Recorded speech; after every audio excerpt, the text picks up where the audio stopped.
ওদের পরিচয় এখন পাল্টায় গেছে।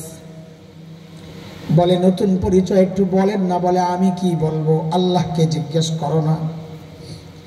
মালিককে জিজ্ঞেস করলাম, মালিক ওই বর্বরদের নতুন পরিচয় বলেন। তো আল্লাহ জানায় দিচ্ছেন, সীমাহুম ফি ওয়াজুহিহিম মিন আসারিস সুজুদ,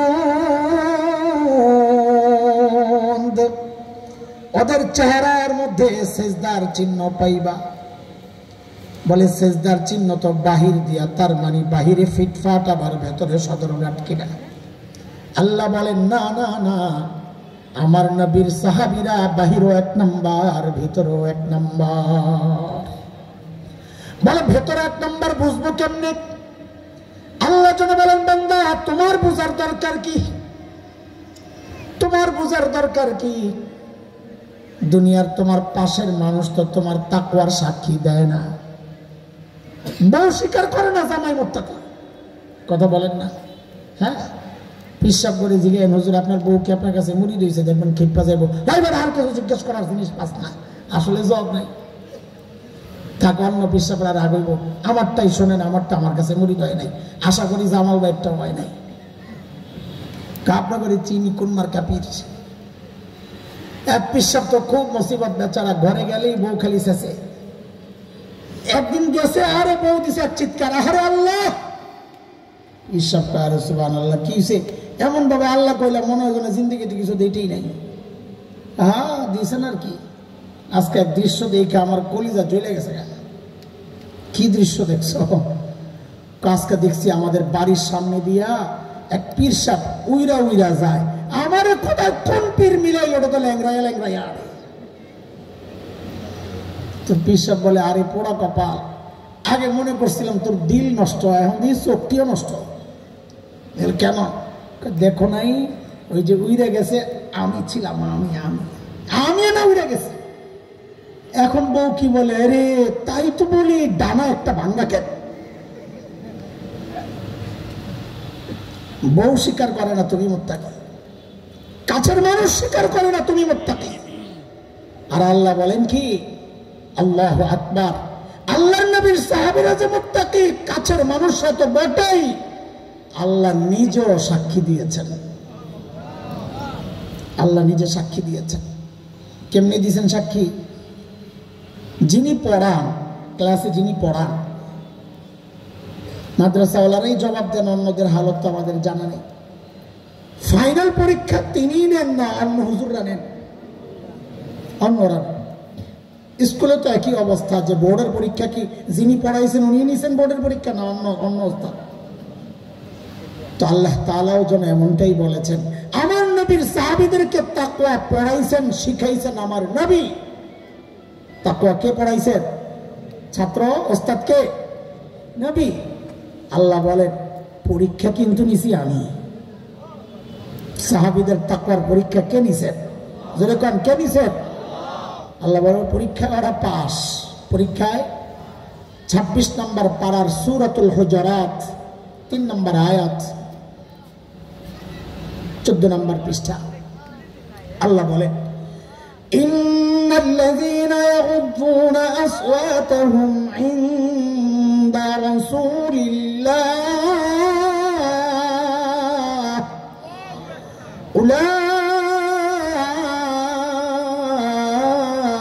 উলাইকাল্লাযীনা ইমতাহানাল্লাহু কুলুবাহুম লিত্তাকওয়া লাহুম মাগফিরাতুন ওয়া আজরুন আযীম।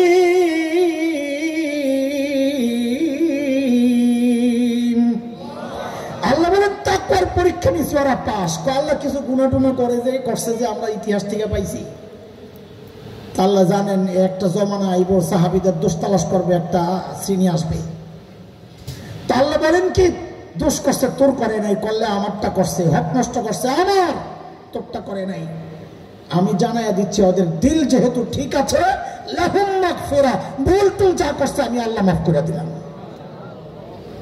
হ্যাঁ ভাই শুনেন, মাঝখানে আরেকটা কথা বলে নি। আল্লাহর নবীর সাহাবীদেরকে মাফ করার ওয়াদা করছেন কি? জোরে কন। তো তুমি কোন পোড়া কপাল আইছ যেই সাহাবীদেরকে আল্লাহ মাফ করার ঘোষণা করছেন, তুমি বৈশা বৈশা তাদের দোষ তালাশ করো। তুমি হতভাগা পোড়া কপাল। হ্যাঁ, তোমার মতো চামচিকার এই চেঁচামেচিতে সূর্যের কিচ্ছু যায় আসে না।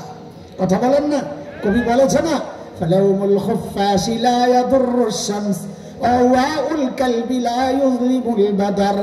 চামচিকা দিনের দেখে না, সূর্যের আলো সে চোখে সইতে পারে না, এই জন্য সূর্যের খালি গাইলায়, সারাদিন গাইলায়। খবিসের লেগে আমি একটু চোখ খুলতারি না।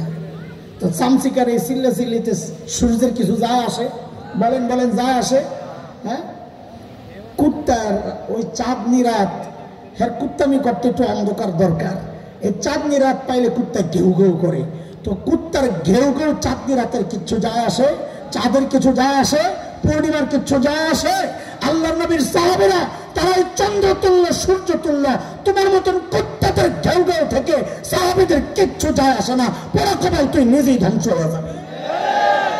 খবরদার, এটা স্পর্শকাতর জায়গা। সাহাবীদেরকে নিয়ে কোনো কথা নাই। আল্লাহ যাদেরকে মাফ করছেন, তুমি মিয়া কথা বলার কে? ঠিক আছে কথা, চলেন এটা আরেক সাবজেক্ট বাদ দেন। নবীকে জিজ্ঞেস করলাম, ইয়া রাসূলুল্লাহ, ছিল ওরা বর্বর, আপনি মেহনত করার পর এখন হালত কি? তা আল্লাহর নবী যেন বলে উঠলেন, এই আমার সাহাবীদেরকে বর্বর বলবি না, ওরা এখন বর্বর নাই। তো বলে নতুন পরিচয়টা বলেন না। তো নবী বলে, খায়রুল কুরুনি কারনি, ওরা এখন মানব ইতিহাসের সর্বশ্রেষ্ঠ মানুষ হয়ে গেছে। মানব ইতিহাসের বলেন, কথা বলেন, নবীরা ছাড়া সারা মানব ইতিহাসের সর্বশ্রেষ্ঠ মানুষ কারা? কারা? বহু কারণ আছে, বহু কারণের মধ্যে একটা ছোট্ট সূক্ষ্ম কারণ বুঝেন, তাকওয়ার কারণে আমলের দাম বাড়ে। আল্লাহ বলেছেন, ওমান ইয়াত্তাকিল্লাহা ইউকাফির আনহু সাইয়্যাতিহি ওয়া ইউযিম লাহু আজরা। সূরা তালাকে আসছে, যে তাকওয়া অর্জন করে আল্লাহ তার গুনাহ মাফ করেন, আবার তার আমল যা অন্যদের তুলনায় আল্লাহ তার সওয়াবও বাড়ায় দেন। তাহলে বলেন, তাকওয়ার কারণে সওয়াব বাড়ে না সমান সমান? বলেন, তাকওয়ার কারণে সওয়াব বাড়ে না সমান সমান? তা আমার আর আপনার তাকওয়া আর সাহাবীর তাকওয়া এক না। কেন? আমাদের তাকওয়ার কোনো গ্যারান্টি নাই, সাহাবীর তাকওয়ার গ্যারান্টি আছে। দিয়েছেন কে? যেহেতু সাহাবীর তাকওয়ার গ্যারান্টি আছে, তো সাহাবীর আমলের দাম বেড়ে গেছে, এটারও গ্যারান্টি আছে। আমি আপনি কোনোদিন সাহাবীর আমলের সমান আমাদের আমলের মর্যাদা হতেই পারে না, কারণ তাকওয়ার কারণেই তাদের আমলের দাম বেড়ে গেছে অনেক। এটা একটা কারণ, এমন বহু কারণ আছে। হযরত আব্দুল্লাহ ইবনে মাসউদ বলেছেন, একটা তাবেঈদেরকে ডেকে, এই তোমরা তাবেঈরা শোনো, ইন্নাকুম আকসারু সালাতান ওয়া আকসারু সিয়ামান ওয়া আকসারু জিহাদা মিন আসহাবি রাসূলিল্লাহি সাল্লাল্লাহু আলাইহি ওয়াসাল্লাম ওয়ালাকিন কানু খায়রাম মিনকুম। শোনো, তোমাদের আমল, তাবেঈদেরকে বলতেছে, তাবেঈ ছিলেন তো সাহাবীদের পরবর্তী ইমানদার জেনারেশন, বলে তোমাদের আমল সাহাবীদের চেয়ে বেশি, তোমাদের নামাজ রোজা জিহাদ সাহাবীদের চেয়ে বেশি, কিন্তু সাহাবীরা তোমাদের চেয়ে বেশি উত্তম ছিল। তো প্রশ্ন আসবে, আমল বেশি আমাদের দাম বেশি, তাদের কারণ কি? হযরত আব্দুল্লাহ ইবনে মাসউদ বলেন, ফাইন্নাহুম কানু আযহাদা মিনকুম ফিদ দুনিয়া ওয়া আরগাবা মিনকুম ফিল আখিরাহ। কারণ সাহাবীদের এক অনন্য বৈশিষ্ট্য ছিল, সাহাবীরা তোমাদের চেয়ে বেশি দুনিয়া বিমুখ ছিলেন আর তোমাদের চেয়ে বেশি আখিরাত মুখী ছিলেন। আল্লাহর নবীর মেহনতের ফসল এটা ছিল। কি মানব ইতিহাসের সবচাইতে খারাপ হইল কি? মানব ইতিহাসের সবচাইতে ভালো মানুষ। কতটা দুনিয়া বিমুখ ছিলেন, ছোট্ট একটা গল্প শোনাই আপনাদেরকে। গল্প অনেকে জানতেও পারেন, তাও আজকের আলোচনার প্রসঙ্গে একটু বলি। আল্লাহর নবীর এক সাহাবী ছিলেন হযরত সাঈদ ইবনে আমির আল জুমাহি রাদিয়াল্লাহু আনহু। ইলম পিপাসুদের জন্য বলতেছি, এই ইলম পিপাসু যাদের ইলমের আগ্রহ আছে, তালিব যারা, সুয়ারুম মিন হায়াতিস সাহাবা একটা সুন্দর কিতাব, ওই কিতাবের প্রথম ঘটনা এটা পড়েন, মজা লাগবে। আরবি সাহিত্যের জন্য কিতাবটা সুন্দর, অনেক মাদানী নেসাবের মাদ্রাসাগুলোতে এখন এই কিতাব ঢুকাইছে, সাহিত্যের জন্য খুবই সুন্দর কিতাব। হযরত সাঈদ ইবনে আমির আল জুমাহি মুসলমান হয়েছেন একটু দেরিতে। হিজরতের বেশ পরে। দেরিতে মুসলমান হলে কি হবে? ঈমান ছিল বড় পাক্কা। কত পাক্কা? একটা ছোট্ট গল্প শুনলেই বুঝবেন কত পাক্কা। হযরত ওমর যখন খলিফা, এই ওমর নরম না গরম? কেমন গরম? হ্যাঁ, সুবহানাল্লাহ। ছোট্ট একটা হাদিসের টুকরা শুনেন। নবী আলাইহিস সালাম বলেছেন, ওমর যে রাস্তা দিয়ে চলে শয়তান ভয়ে আর ওই রাস্তায় থাকে না, আরেক রাস্তায় যায় না। বলে আমারে পাইলে খবর আছে, সে চলে মানে। হ্যাঁ হ্যাঁ, আমরাও যে রাস্তায় চলি শয়তান থাকে না। ঠিক না বেঠিক কইতে ডরাইতেছে? ঠিক এমন করে মানে যেটা লাগে। হ্যাঁ হ্যাঁ, আমরাও যে রাস্তায় চলি শয়তান থাকে না, তবে কারণ ভিন্ন। ওমর যে রাস্তায় চলতেন শয়তান থাকতো না ডরে, আর আমরা যে রাস্তায় চলি শয়তান থাকে না, আর দরকার নাই, আপনি থাকতে আমি যাবো কি আরতে? কথা বলেন না? আমরা এতটা নষ্ট হয়ে গেছি, শয়তান আর যাওয়ার দরকার মনে করে না। আপনি যা চালাইতেছেন আমার চেয়ে বড় আপনি। সুবহানাল্লাহ। হযরত ওমর যখন খলিফা, হযরত সাঈদ যাই একদিন বলতেছে, ওমর আল্লাহ দায়িত্ব দিছে ঠিকঠাক মতো আদায় করে, নাহলে খবর আছে। বাপরে বাপ, কলিজায় সাহস কত! কই পাইছে এই সাহস? বলে মানুষ নিজে যত সৎ হয় তার সাহসটাও তত উঁচা হয়। নিজের মধ্যে 2 নম্বরই থাকলে কথা বলবে মিনমিন মিনমিন করে, আর তেলের দাম বাড়াইবো মানে খালি তেল ডালবো আর কি। হ্যাঁ, শয়তানগুলা যখন সাংবাদিক সম্মেলন করত, লেডি বসা, কিছু যৌক্তিক প্রশ্ন করা তো তাকে বিব্রত করে চাপে ফেলতে পারত, কিন্তু তা না করে কি করত? মাননীয় প্রধানমন্ত্রী, এই বয়সে আপনি কাজের এত এনার্জি কোথায় পান? বাপরে বাপ! অথচ বলা দরকার ছিল এই বয়সে আপনি এত শয়তানি কেমনে করেন? বলা দরকার ছিল এটা বললে শয়তানি কিছু টানত। বলে নাই। কেন বলে নাই? ওদিন যেগুলো প্রশ্ন করতো ওগুলো তো শয়তান। নিজের মধ্যে 2 নম্বরই সত্য বলতে পারে নাই। কথা কন ঠিক কিনা? হযরত ওমর তো ধরছে, আরে এই লোক কেন আমার দরকার? কারণ কি? তিনি তো শাসক ছিলেন, ইনসাফের শাসক। এই জমানার শাসকরা হইল কত, তোমার তেল হয়েছে না, আয়না করে ঢুকা। তিনি তো ওমর, তিনি কি হযরত ওমর। আরে এই লোক আমার দরকার। যারা নিজে সৎ হয় তারা চায় তার অধীনস্থরাও সৎ হোক। যারা নিজেরা অসৎ হয় তারা চায় আমার অধীনস্থ যেরিয়া আছে এদিও সুরবাট্টার হোক। এই জন্য দেখবেন নেতারা সব সুরবাট্টার বেশি ভাইসাল হয়। ইমাম সাহেব দলে নিব না, আলেম দলে নিব না, এলাকায় মস্তান কার কয়রা বেশি শক্তি লাড়ি কয়রা আছে, কত শয়তানি বেশি করতে পারবো ওদিকে টাইম না লইব। ওই তুই 2 টাকা খাই আমার বিরুদ্ধে কইস না, আমি 10 টাকা খাই তুই কিছু কবি না, তোরও আমি কিছু করবো না, আমারও তুই কিছু কবি না, মিল্লা জিল্লা খায়। কথা কন ঠিক তো? কোন আবার ভোটটা তো যায় দিবেন, হ্যাঁ আর দিবেন না, আর হবে না ইনশাআল্লাহ। তাহলে জোরে কন ইনশাআল্লাহ। স্বপ্নের বাংলাদেশ, সোনার বাংলাদেশ, ডিজিটাল বাংলাদেশ সব দেখা শেষ। এবার দেখতে চাই ইনশাআল্লাহ কোরআনের বাংলাদেশ। ইনশাআল্লাহ, ইনশাআল্লাহ। আল্লাহ কবুল করে, আল্লাহ কবুল করে। হযরত ওমর জোর করে ধইরা সিরিয়ার এক শহর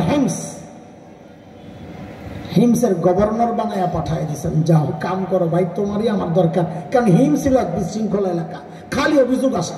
সবচেয়ে বেশি অভিযোগ আসতো কুফা থেকে। কুফার মানুষ খালি অভিযোগ পাঠায়। এই জন্য হিমসকে বলা হতো কুয়াইফা, ছোট কুফা, তাজগির কুফা, ছোট কুফা, মানে এর আরো 2 নম্বরে অভিযোগের ক্ষেত্রে।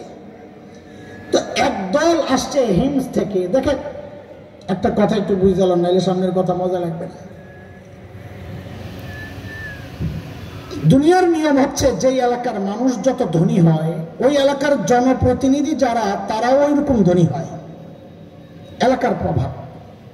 আজকের দুনিয়ায় Bangkok, Singapore, Thailand, Dubai, Abu Dhabi, Karachi, Bombay, Chittagong আমাদের, এগুলো যেমন বাণিজ্যিক শহর, ওই সময়ে গোটা দুনিয়ার বাণিজ্যিক শহর ছিল সিরিয়া।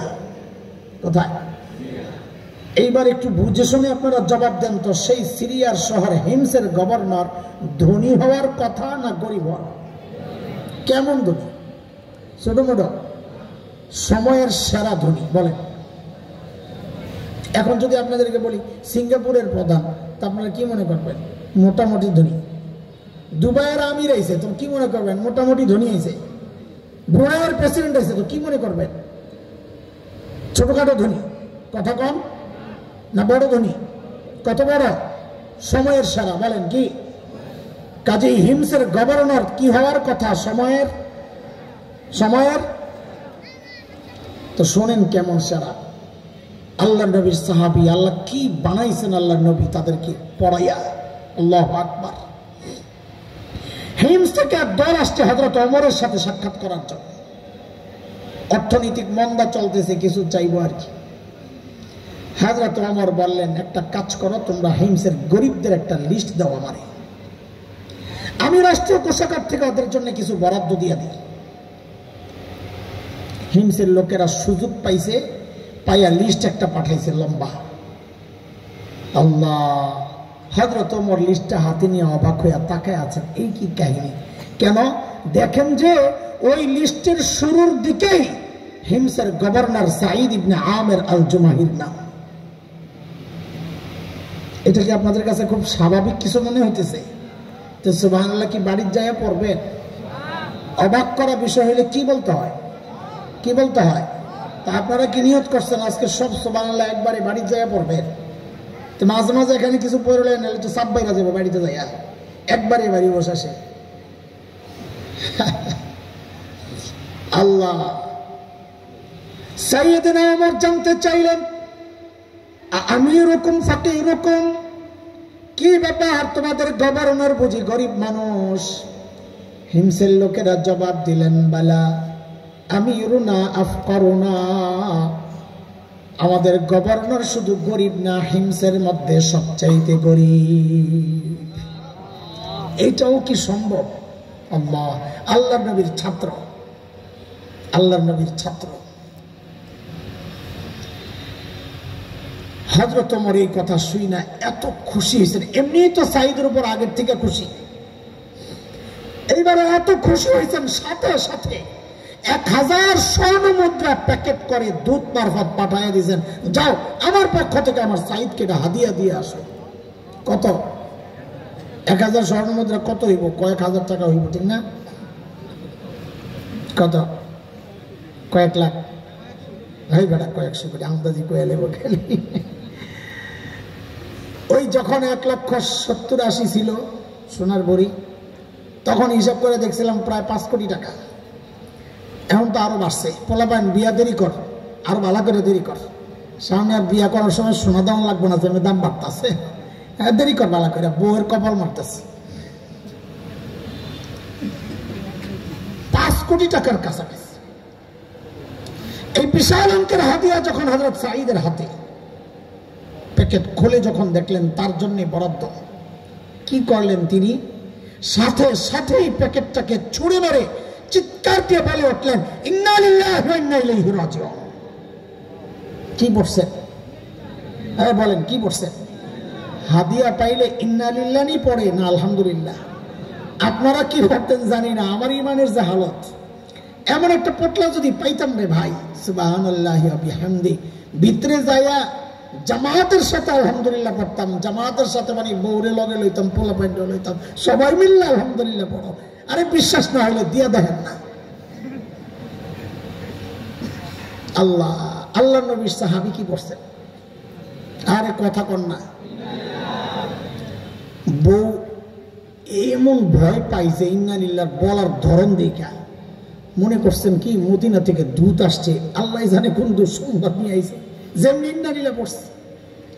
সাথে সাথে জানতে চাইলেন, আকুতিলা উমর ইবনুল খাত্তাব, কি ব্যাপার এমন ভাবে ইন্না লিল্লাহ কেন পড়লেন? হযরত ওমর বুঝি শহীদ হয়ে গেছেন। হযরত সাঈদ জবাব দেন, না না, ঘটনা তা না, বরং তার চেয়েও মারাত্মক, আরো মারাত্মক ঘটনা। এবার বউ আবার জানতে চাইলেন, আকুতিলাল মুসলিমুনা ফি মারিকা, তাইলে কি কোন যুদ্ধে মুসলমান ব্যাপকভাবে শহীদ হয়ে গেল কিনা? হযরত সাঈদ জবাব দেন, না না, ঘটনা তা না, তার চেয়েও মারাত্মক। আরে ওমরের হত্যার চেয়ে মারাত্মক, বিপুল সংখ্যায় মুসলমান শহীদ হওয়ার চেয়ে মারাত্মক। এর চেয়ে মারাত্মক ঘটনা আর কি হইতে পারে? বউয়ের কলিজা এবার লাগছে এক ধাক্কা, আরে না জানি আমার জামাইয়ের কল্যাণীতে পাঠাইছে। আরে বলেন না, তাড়াতাড়ি কলিজা শুকায়া যাচ্ছে। কেন নারিল্লাহ বললেন? আল্লাহু আকবার বলেন, আল্লাহু আকবার বলেন। আল্লাহর নবীর সাহাবীর জবাবটা শুনেন দোস্ত, কি মানুষ বানাইছেন। নবীর সাহাবী জবাব দিচ্ছেন, কেন ইন্নালিল্লাহ পড়লেন? বলেন যে উদখিলাত আলাইয়া দুনিয়া লিতুফসিদা আখিরাতি। আরে আমার ঘরে দুনিয়া ঢুকায় দেওয়া হয়েছে আমার আখিরাতকে বরবাদ করার জন্য। আল্লাহু আকবার। দুনিয়া বিমুখতার ওয়াজ করা যায়, এমন হওয়া যায় না। এটা সাহাবীদের পক্ষেই সম্ভব।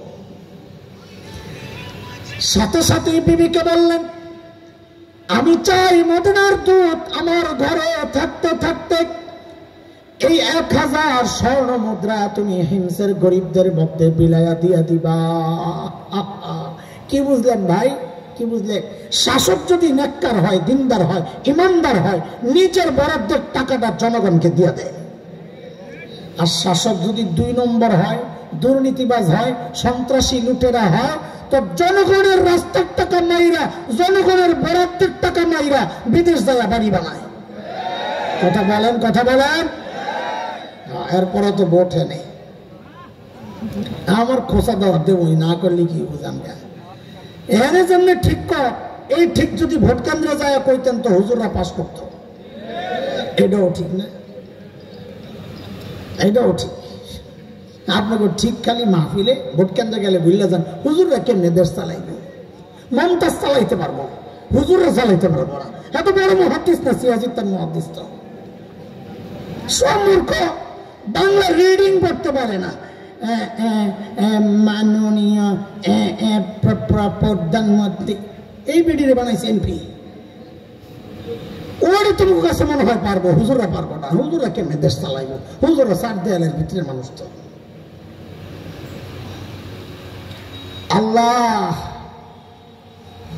বউরে যখন কইছে সব দিয়া দেও, বউ তো আর আপনাদের বউ না। না, আপনাকে বউ ভালো আছে, সিপা রাস্তা, আমি কোন বিপদে পড়ি, আমারটা রূপে দিয়া যাক, সামনে নাই। আমার বউরে যদি বলতাম সব দিয়া দাও, একটা বেসকি যে খাইলাম হইলে সব দিয়া দিব, বুজুর্গি দেখা।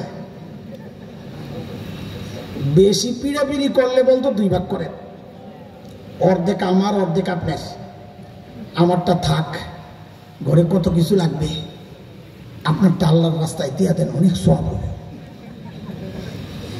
কিন্তু বউ তো হাসান জামিলের বউ না রে, বউ তো সাহাবীর বউ। কার বউ? পোলাপান যারা বিয়া করস নাই, আমার সাথে একটা পড়া মুখস্থ কর, বিয়ার সময় কাজে লাগবে। বল, জেসকার লগে তেসকা। বলেন বলেন, এটার মানিটা কি বুঝালো? আমার কাছে বহু পোলাপান যায়, জোয়ান পোলাপান গুলোকে খাতির বেশি, কলেজ ইউনিভার্সিটি পোলাপানটা খুব যায়। মাঝে মাঝে কয় সাহেব একটু দোয়া করেন। কেন দোয়া? কে জানি বিয়ে আটকায় রাখছে, বউ পাই না, এ ঠিক হইতে হইতে যায় না। একটা তাবিজ যদি থাকে দিয়ে ধরবে না। বিয়ে আটকায় নাই, বিয়ে আটকায় নাই, গন্ডগোল আরেক জায়গায়। কোন জায়গায়? তুই নিজে হইলি 2 নম্বর, আর বউ তালাশ করার আগে অবশ্যই সমাজের অবস্থা। কথা কন না? হ্যাঁ, সারা রাত বয়ে পিটিস পিটিস ফেসবুকে টিপে, আর বউ চায় তাহাজ্জুদ গুজার। কথা বলেন। আল্লাহ কি জালেম রে বেটা, তোর মতন 2 নম্বরের কাছে নেককার মাইয়াডারে পাঠায় ওরে ঠকাবেন। তুমি আল্লাহওয়ালা, বউ চাইলে নিজে আল্লাহওয়ালা হয়ে যাও, আল্লাহ অটোমেটিক পাঠাইয়া দিবেন। ঠিক কিনা? এর নাম হলো জেসকার লগে। বলেন না, জেসকার লগে। এটা আমার কথা না, কোরআনের কথা। সূরা নূরে আসছে না, আল খাবিসাতু লিল খাবিসিনা ওয়াল খাবিসুনা লিল খাবিসাত আত-তাইয়িবাতু লিত-তাইয়িবিনা ওয়াত-তাইয়িবুনা লিত-তাইয়িবাত উলাইকা মুবাররাউনা মিম্মা ইয়াকুলুন লাহুম মাগফিরাতুন ওয়া রিজকুন কারীম। এই পুরো আয়াতের তরজমা যদি সংক্ষেপ করি তো ওলামারা বলবেন ঠিক আছে কিনা। সংক্ষেপ তরজমা কি হবে? জাসকার লগে তাসকা, ঠিক আছে না? হুজুররা কইছে এক জায়গায় বলার পর এক চাচায় লাভ দিয়া কয় সুটকির লাগে বাইগুন,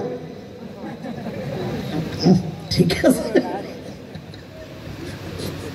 আল্লাহু আকবার। বউরে যখন কইছে সব দিয়ে দাও, বউ আর দেরি করে না, সাথে সাথে নিয়ে 1000 স্বর্ণ মুদ্রা হিমসের গরিবদের মধ্যে বিলাইয়া দিয়ে দিস। ওই যে দূত মদিনা থেকে আসছেন এই পোটলা লইয়া, এইবারে বয়ে বয়ে তামসা দেখে, এটি কি কই আসলাম, এরা মানুষ না ফেরেশতা? দ্রুত ফেরত গেছেন মদিনায়। হযরত ওমরের যায় যখন শোনাইছেন, এখন ওমরের কেমন লাগে? এমনি তো খুশি। এই কথা শুই না ওমর এত খুশি হয়েছেন, আবার পাঠাইছেন 1000 যাও দিয়াই। এইবারও সেম কাহিনী। এইবার বউ একটু মোড়া দিছে, মোড়া বুঝেন, পিস্টন দিছেন। কেন? কিছু রাখা যায় না সব দেওয়ার চেয়ে। কারণ কি, ঘরের মধ্যে এমন অনেক কিছু দরকার লাগে যেগুলো আমাদের খবর নাই, বেরিরা জানে। আর আমাদের অনেক দুষ্ট লোক আছে, রাতে যাই এই বৌরি দিব একটা ঝাড়ি, কি রামছো প্রত্যেক দিন খাইতে ভালো লাগে নাকি? কি করে ঘরে বয়া বয়া? তো যদি বউ কয় তো বাজারে তো যান না, আপনি বাজার করতে পারেন না, ভালো খাইতে হইলে তা আসতে করে কেউ কি আমার সময় আছে নাকি? তো তোর সময় নাই তো জারি মারস কেন? যার আন্দে খাইয়া চুপচাপ ঘুমাই থাকবি। কথা কন বেহায়ার গোষ্ঠী আবার ঠিক কয়, এনা আছে এরকম আসামির অভাব নাই, বউরে খালি জারি লয়। আবার এমনও আছে দুষ্ট লোক নিজে বাজারে যায় না, বউরে পাড়া, এমন বেহায়া আছে না নাই? আল্লাহ তোর হেদায়েত দিক। বউরে বাজারে পাড়া কি একটা অবস্থা। আর বাজারে পাড়ানোর জিনিস পায় না। বাট আমরা তো ভাড়া জামা গায়ে দিয়ে যাই না বাজারে, ঘরের পুরান জামাটা গায়ে দিয়ে যাই, ময়লা ডলা লাগবে কই, আর তুই বউ পাঠাস বাজারে পোড়া কাপড়। আল্লাহ সহি বুঝ দেখ। আল্লাহ বউ যখন কইছে কিছু রাখা যায় না, তা হযরত সাহেব বলে তোমার লাগবে? হ্যাঁ, তো সবটাই রেখে দাও না। তো বউ তো আরো খুশি, আলহামদুলিল্লাহ। শোনো, আমাদের তো ভাঙ্গাচোরা ঘর, এত বিশাল অঙ্ক, কখন ঘরে ডাকাত আসে, মালও নিবে, জানও যাবে। দরকার কি, একটা কাজ করি, এক জায়গায় এটা আমানত রেখে আসি, আমাদের যখন দরকার লাগবে তিনি দিবেন, শুধু দিবেন না বাড়াইয়া দিবেন। তো বউকে আনন্দ তো আরো ভালো। তো এটাও দান করে দাও, কারণ দান করলে আল্লাহর কাছে আমানত রাখা, হাসরের মাঠে যখন দরকার লাগবে আল্লাহ শুধু ফেরত দিবেন না, আরো অনেক বাড়াইয়া দিবেন। বলে কত বাড়াবেন? বলে যত বাড়াইলে জান্নাতে ঢুকে যাবে। আল্লাহ। বহু ঠিক আছে, ওকে ফাইনাল দেন। দূত এইবার তো বেচারা মাথা নষ্ট অবস্থা, এটি কি জিনিস? আবার যায় হযরত ওমরকে যখন বলছে, ওমর এত খুশি হয়েছেন, সাথে সাথে ঘোষণা দিলেন, এই কাফেলা রেডি কর, আমার সাইদকে দেখতে যাব।